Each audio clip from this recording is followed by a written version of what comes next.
या देशपांडे बाई या. अहो तुम्ही एवढा मोठा पराक्रम गाजवलाय, तुमचा जाहीर सत्कार व्हायला पाहिजे. या या या या.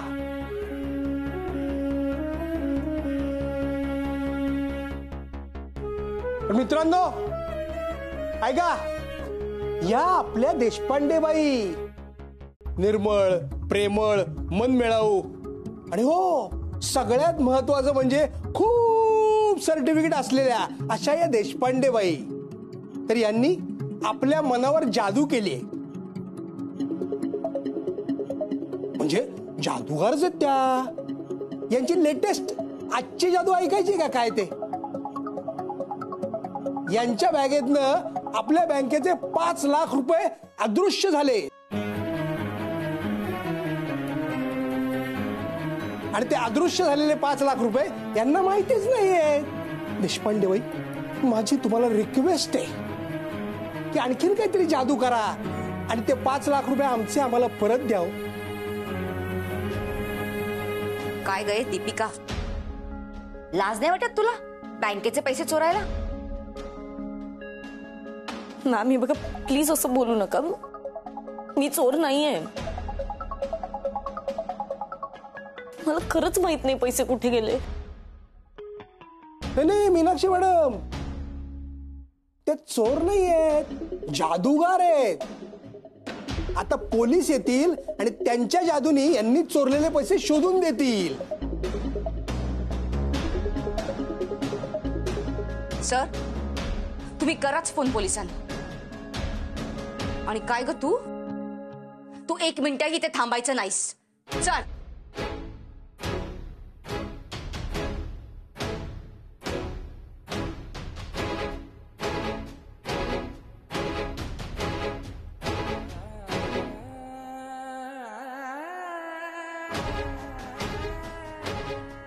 आज हा पेंडेंट मी दीपिका मॅडमना देऊनच राहणार.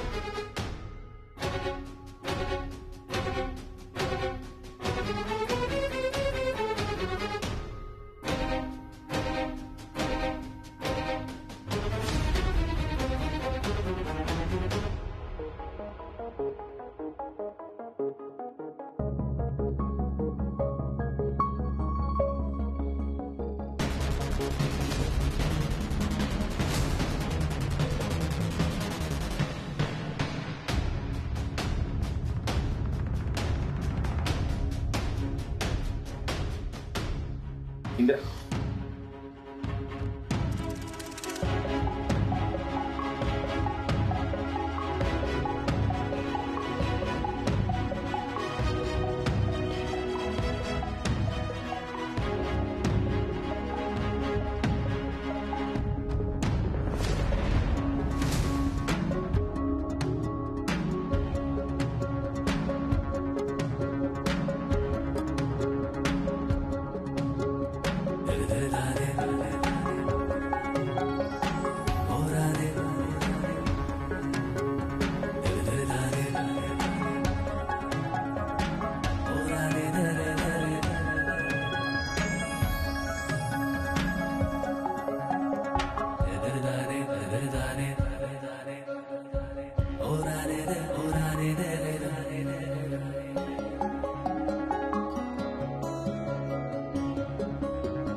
बघा इंद्रजीत, तुम्ही माझं सगळं ऐकून घ्या.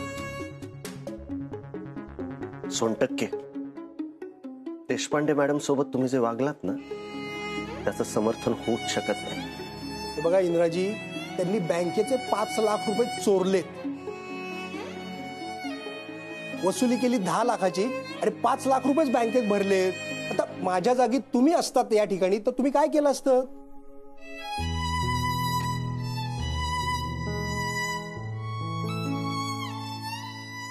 एकदा बघ त्यांच्याकडे. चोराच्या डोळ्यात भीती असू शकते, माज असू शकतो, पण अश्रू अश्रू असू शकत नाही. इंद्रा, तिचे लबाड डोळे तुला फसवू शकतात, आम्हाला नाही. कुंटेबाई,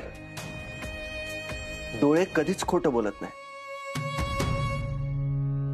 मग इंद्राजी, तुम्ही त्यांच्या डोळ्यात बघा आणि ते 5 लाख रुपये कुठे ते आम्हालाही सांगा.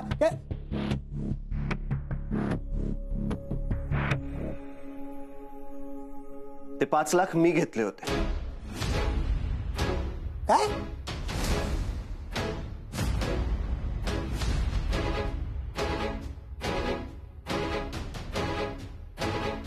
तुम्ही? हो, का? मला अर्जंट कॅश द्यायची होती 5 लाख रुपये. तेव्हा वसुलीचे 5 लाख फिरवले. तुला तर माहितच आहे आपला धंदा कसा आहे सोनटक्के. मला गरज होती कॅशची, घेतले मी बॅगेत. ए सत्तू, हाँ आज सकाळी जे 5 लाख रुपये आलेत ना, ते ताबडतोब काढायचे, सोनटक्केला देऊन टाक. हाँ होऊन जाईल. आणि सोनटक्के, ह्याच्या पुढे माणूस पाहून बोलायचा आणि देशपांडे मॅडमवर ह्याच्या पुढे असले फालतू आरोप करायचे नाही. चला, संपलं मॅटर. लागा आपापल्या कामाला.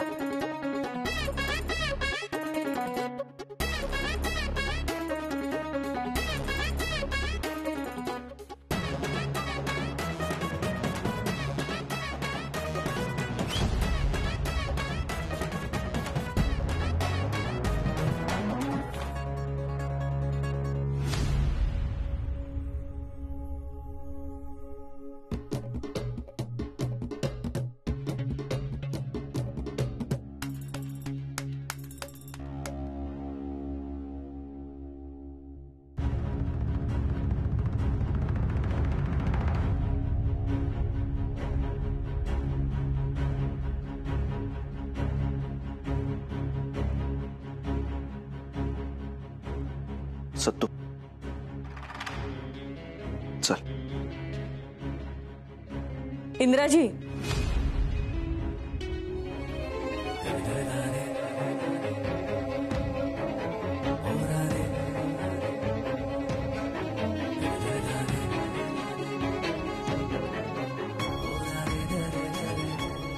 इंद्राजी, सोनटक्के सर जे वागलेत त्यांची प्रतिक्रिया नॅचरल होती. ते या बँकेचे मॅनेजर आहेत, त्यामुळे इतकी रक्कम जेव्हा गायब होते तेव्हा ऑब्व्हियसली त्यांना राग येणार. त्यांनी माझ्यावर आरोप केला हे खूप स्वाभाविक आहे. त्यांचं वागणं सोडा, पण तुम्ही ज्या पद्धतीने वागलात ते उगाच लपवायचा प्रयत्न करू नका, त्याच्यावर पांघरून घालू नका. पण मॅडम, सत्तू सर, तुम्हाला तरी पटतंय का इंद्राजींचं वागणं? तुम्हाला हे बरोबर वाटतंय? त्यांनी परस्पर बॅगेतून 5 लाख रुपये काढले आणि कोणाला सांगितलं नाही, हे बरोबर आहे? ऍक्च्युली ना, पहिल्यांदा ते असे नाही वागले बेजबाबदारपणे. त्यांना सवयच आहे समोरच्या माणसाचा चांगुलपणा गृहीत धरायचा आणि आपल्याला वाटेल तसं वागायचं. त्याचे परिणाम काय होतील याचा विचार करायचा नाही, आपण मजेत राहायचं. जे काही भोगायचं ना ते समोरच्याला भोगू दे. इंद्राजी, आज तुमच्यामुळे माझ्यावर चोरीचा आळ आला. हे असं हात धरून बँकेतून काढण्यात आलं. इंद्राजी, मी तुम्हाला मित्र मानलं होतं, पण तुम्ही ना कोणाचेच मित्र असू शकत नाही. तुम्ही फक्त स्वतःचेच मित्र असू शकता, स्वतःच्या प्रेमात आणि स्वार्थात रमलेले. आणि हो मला ना ते तुमचा जो मित्र आहे ना त्याच्याकडून मी सोनं EMI वर घेणार आहे त्याची मदत नको आहे हा, कारण शेवटी तो तुमचाच मित्र आहे. आज मदत करेल आणि उद्या माझ्याच घरी पोलीस पाठवेल, त्यामुळे नकोय तुमची मदत आणि त्याचीही नको.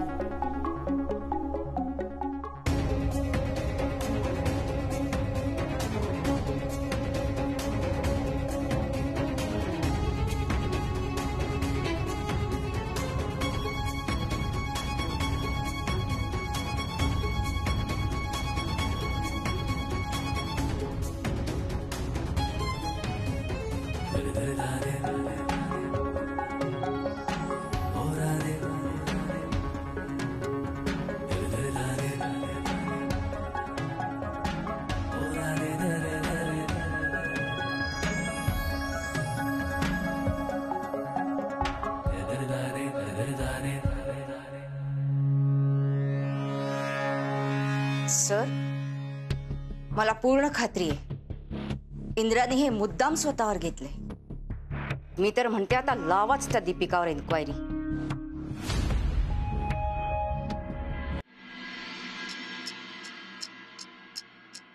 हे काय बाबा? काय विरोधाभास आहे बघ. एक यशस्वी शिक्षक म्हणून माझा सत्कार करतायत, त्यामुळे एका पराभूत बापाचं कर्तृत्व लपत नाही ना. 48 तास उलटले पण अजून पैशांची व्यवस्था नाही करू शकलो मी. बाबा तुम्ही असं का बोलताय? तुम्ही काहीच चुकीचं केलं नाहीये. चूक होऊन जाते ग. काही माणसं ती जगासमोर करतात, काही एकांतात करतात. त्यामुळे जीवाला जो घोर लागतो तो कमी नाही ना होत. पैशांची व्यवस्था नाही झाली आणि हे सत्य आहे. मी बघते.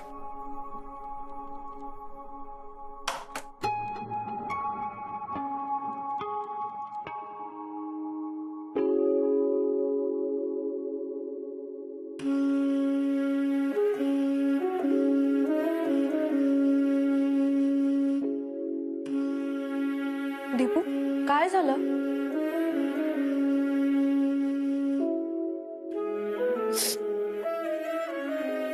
दीपू अगं हाताला काय झालं? दीपू काय झालं? दीपू काय झालंय? आज बँकेत माझ्यावर चोरीचा आळ आला. चोरीचा आळ? काय चोरीचा?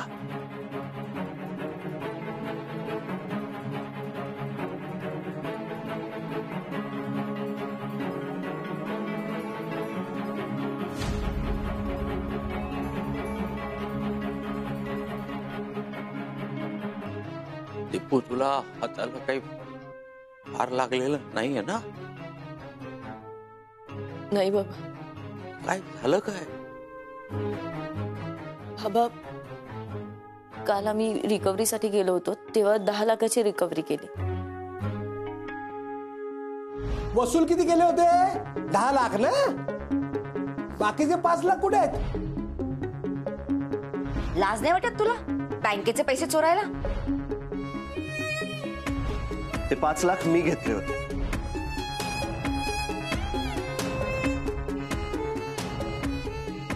ए सत्तू, हा आज सकाळी जे 5 लाख रुपये आलेत ना ते ताबडतोब काढायचे, सोनटक्केला देऊन टाक.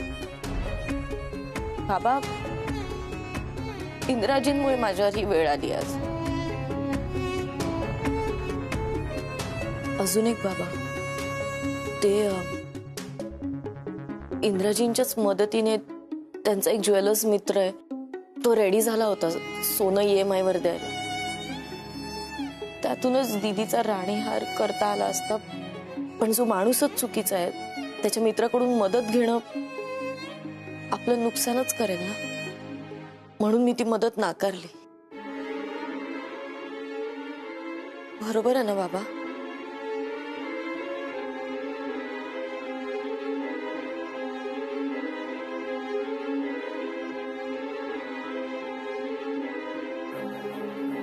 सॉरी दीदी. अगं काय दीपू, तू वेडी आहेस का? ते पण नको काळजी करू आपण काहीतरी व्यवस्था. पण बाबा, पैशांची व्यवस्था तर करायलाच लागणार आहे ना आपल्याला. दीपू, जरा आतमध्ये ये. मला तुझ्या एकटीशी काहीतरी बोलायचं.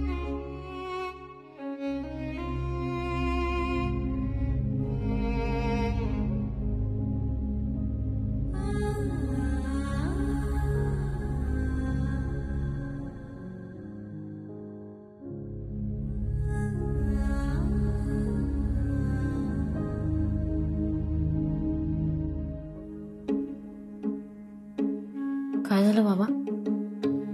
बस.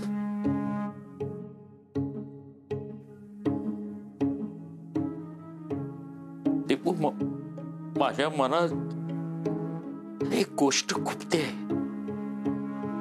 ती सांगितल्याशिवाय माझ्या चुकीचं परिमार्जन होऊ शकत नाही. चूक? हा, स्नेहलता ताईंनी राणी हारासाठी दिलेली 48 तासांची मुदत, आणि त्यासाठी सगळीकडून आलेली पैशाची हतबल आजवर मी कधीच केले नाही. अशी एक चूक करून बसलो. तुझ्या बँकेच्या कॅश मधून पैसे चोरण्याची बुद्धी मला झाली. एक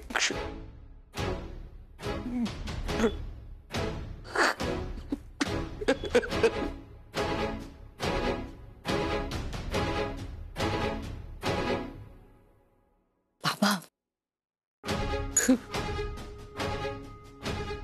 बस बस बस बस.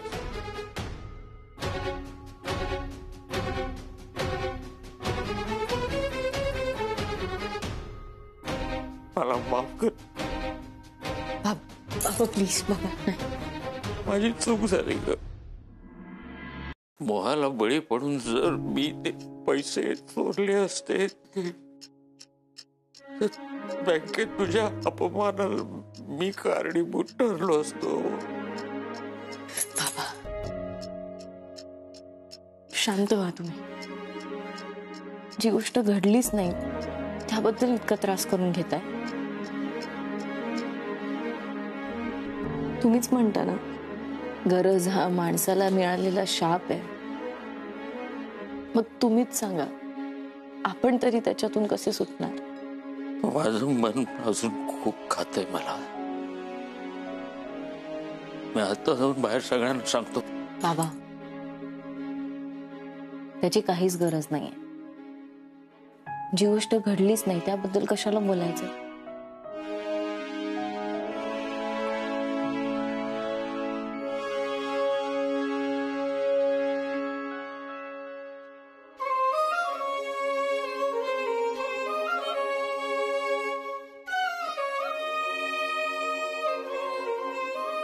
आहेत का देशपांडे सर? येऊ का आम्ही? या ना, या.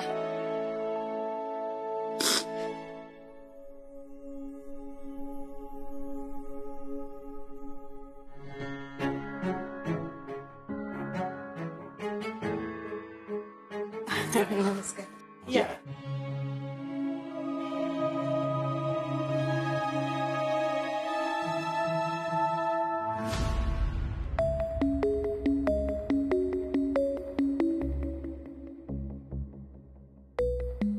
पाहिलत ना नयनचे पप्पा?